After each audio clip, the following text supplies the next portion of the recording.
ప్రభుత్వం ఉంది. ఆ పథకం కార్యక్రమానికి ప్రారంభించేందుకు ఇచ్చేసిన గౌరవ ముఖ్యమంత్రి వర్యులు, దార్శనికులు శ్రీ నారా చంద్రబాబు నాయుడు గారికి నా హృదయపూర్వక నమస్కారం. ఈ వేదిక పైన ఆసీనులైన గౌరవ మానవ వనరుల అభివృద్ధి, సమాచార సాంకేతిక, electronics and communications, real time governance శాఖల మంత్రివర్యులు సోదరులు శ్రీ నారా లోకేష్ గారు, రాష్ట్ర బీజేపీ అధ్యక్షులు శ్రీ మాధవ్ గారు, గౌరవ మంత్రి శ్రీ మండిపల్లి రామప్రసాద్ రెడ్డి గారికి, హెల్త్ మినిస్టర్ శ్రీ సత్యకుమార్ యాదవ్ గారికి, విజయవాడ పార్లమెంట్ సభ్యులు కేసు నుంచి శివనాథ్ గారికి,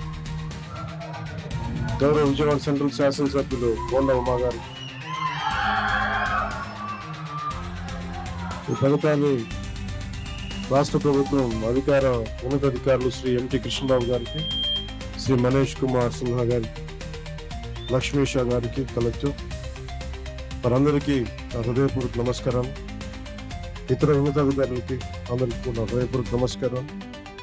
ముఖ్యంగా ఇక్కడికి విచ్చేసిన మా ఆటో డ్రైవర్ సోదరులందరికీ, వారి కుటుంబాలకి, మీడియా మిత్రులకి పేరు పేరున హృదయపూర్వక నమస్కారం. 2000 గత ప్రభుత్వం ఉన్నప్పుడు చాలా సందర్భాల్లో గ్రీన్ ట్యాక్స్ కి ఇబ్బంది పడుతున్న మా దగ్గర ప్రస్తావించారు.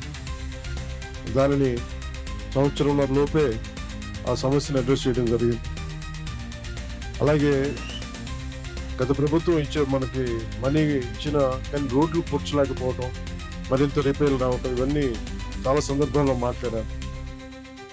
ముఖ్యంగా స్త్రీ శక్తి ఈ ఉచిత బస్ ప్రయాణం ఈ పథకం కింద ఇది ఇచ్చినప్పుడు, మొట్టమొదటిసారి కేబినెట్ లో ప్రవేశపెట్టినప్పుడు ముందుగా ఆలోచించింది మీ ఆటో డ్రైవర్, మీ వృత్తిని మీ గురించి ఆలోచించాం. ఫస్ట్ ఏదన్నా ఉచిత బస్సు ప్రయాణం ఇస్తే ఆటోకి ఇబ్బంది అవుద్ది, వారి ఉపాధికి ఇబ్బంది అవుద్ది, అందరూ బస్సులో వెళ్ళిపోతే మా పరిస్థితి ఏంటని ఖచ్చితంగా అంటారనేది ఆ రోజు కేబినెట్ లో ప్రస్తావిస్తే గౌరవ ముఖ్యమంత్రి గారు ఒకటే ఇచ్చారు, ఎట్టి పరిస్థితుల్లో కూడా వారిని నిర్లక్ష్యం చేయం, వారికి ఏ సమస్యలు ఉన్నా సరే వారిని ఎలా కాంపెన్సేట్ చేస్తాం దాని మీద కొంచెం సమయం కావాలని మనస్ఫూర్తిగా ఆయన ఆ రోజు చెప్తే మేమందరం బలంగా నమ్మాం. దాన్ని పెట్టుకుని ఈ రోజున మీకు 15,000 రూపాయలు చాలా సంవత్సరాల కాలంలోనే వచ్చిన వెంటనే సంవత్సరాల కాలంలో మీకు 15,000 రూపాయలు మీ అకౌంట్ లో పడబోతుంది. దానికి ఆ నిర్ణయం చాలా ఇబ్బందికరమైన పరిస్థితులు ఆర్థికంగా, అలాంటిది మీకోసం 15,000 రూపాయలు ఇంత ఆర్థిక ఇబ్బందులు ఉన్నా కానీ ముందుకు తీసుకుని మనస్ఫూర్తిగా నారా చంద్రబాబు నాయుడు గారికి మీ అందరి తరఫున హృదయపూర్వక కృతజ్ఞతలు తెలియజేస్తాను. సమర్థవంతమైన నాయకత్వం, ప్రణాళికాబద్ధమైన పాలన ఉంటే ఏ రాష్ట్రమైనా సుభిక్షంగా ఉంటుంది. గడిచిన 13 నెలల కాలంలో గౌరవ ముఖ్యమంత్రి శ్రీ నారా చంద్రబాబు నాయుడు గారి నాయకత్వంలోని కూటమి ప్రభుత్వం ఈ విషయాన్ని పదే పదే నిరూపించింది. ఆ క్రమంలో ఇందాక మీకు చెప్పినట్టుగా ఆడపడుచులకు ఇచ్చిన మాటలు నిలబెట్టుకునే పరిస్థితుల్లో మీకు ఆటోలు, క్యాబ్లు నడుపుకుంటూ జీవనం సాగించే వారిపైన ప్రభావం చూపించింది. అందుకనే ఈ రోజున 15,000 రూపాయలు మీకు ఇచ్చి మీకు చిన్నపాటి వెన్నుదన్నుగా ఉన్నామని తెలియజేసుకుంది కూటమి ప్రభుత్వం. అలాగే ఎన్నికల ముందు నేను పిఠాపురం పర్యటనలో నేను ఆటోలో ప్రయాణించినప్పుడు ఆ ఆటో డ్రైవర్ నాకు సందర్భంగా చెప్పారు, ఆటో డ్రైవర్ సోదరులకు ఎదురయ్యే ఇబ్బందుల్ని మాకు ప్రత్యేకించి వివరించారు.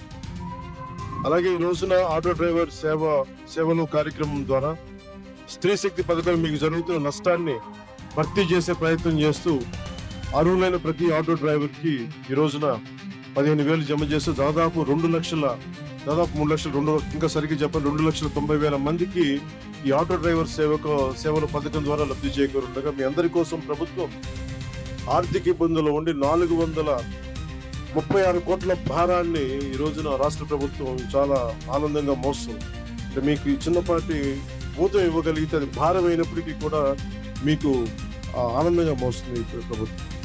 ప్రజల సమస్యలు విని వాటిని పరిష్కరించడమే కూటమి ప్రభుత్వం లక్ష్యం.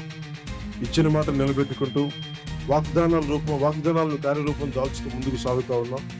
ఆటో డ్రైవర్లకు అండగా నిలబడి వారి జీవనోపాధి కాపాడటం కోసం కుటుంబ ప్రభుత్వం బాధ్యతగా భావిస్తున్నాం. సమర్థవంతమైన నాయకత్వం ఉంటే ప్రజల జీవితంలో చాలా నిజమైన మార్పు తీసుకురావచ్చు అనేది మరోమారు ఈ పథకం మరోసారి రుజువు చేస్తూ ఉంది.